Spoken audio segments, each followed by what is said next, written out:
Hey, what's up, Jet fans? So I just finished watching the third game, the Jets versus the Bengals, and here are my reactions. Well, so first off, the Jets fall to 1-2, but on the good news, I'm batting 1,000 right now with my predictions. I've gotten every prediction correct. I don't know how far this is gonna go, but for right now, I've been correct about all my predictions. Um, and just overall, I would say while the scoreboard was pretty bad, I actually don't think the Jets played too terrible of a game. They just couldn't capitalize on offense and defense. But let's jump right into it. So, for offense, some points I want to talk about. I think Joe Flacco has played a lot better, especially from week one where he looked really bad. And then also in week two, when they got the win, I just think Joe Flacco only played well in the fourth quarter. But for this game, although they did lose, I think he played relatively well. And I'm going to discuss more about Joe Flacco at the end and what that means for the Jets' future. Um, Now going on to Garrett Wilson. Last game, obviously had an incredible game, but just watching him play is really good. He looks like he's going to be a super elite wide receiver.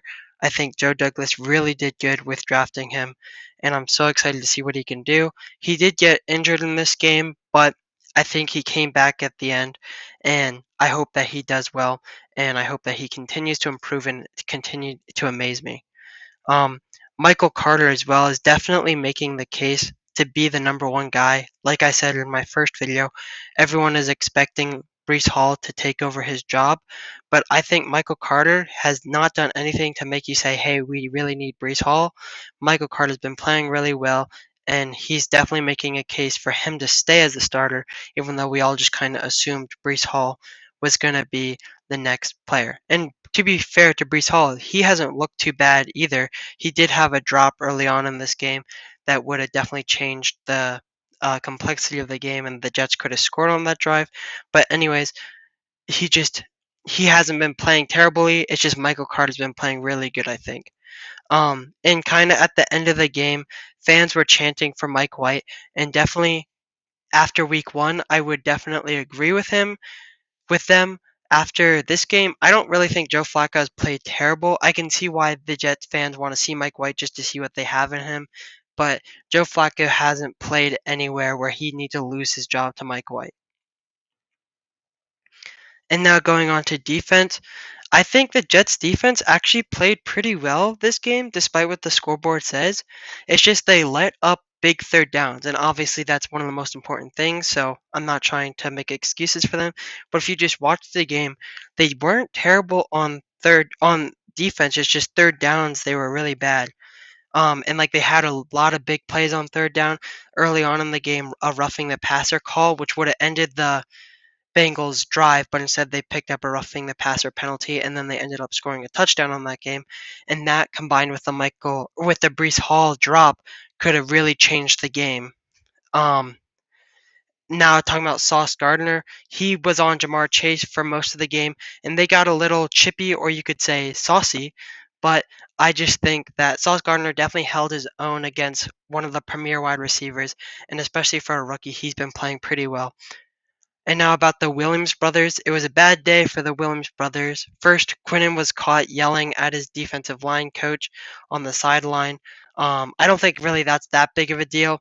It was right after the roughing the passer penalty that someone else picked up. So I'm not really sure what he was yelling about, but he was. So hopefully there's no bad blood there. And then as well, his brother Quincy got injured. He's been playing really good. He has lots of effort in him, and I love to see him. But he got injured, which is really unfortunate. And so now the Bengals' offensive line, the announcers kept on saying we're playing really well, which is unusual for them recently. But I wonder, were they playing really well, or were the Jets' defensive line just not able to play as well? Excuse me. And so it's just a little concerning to see that the Bengals O line, got all this hype on the offseason, played really bad the first 2 weeks, and now against the Jets defensive line played really well.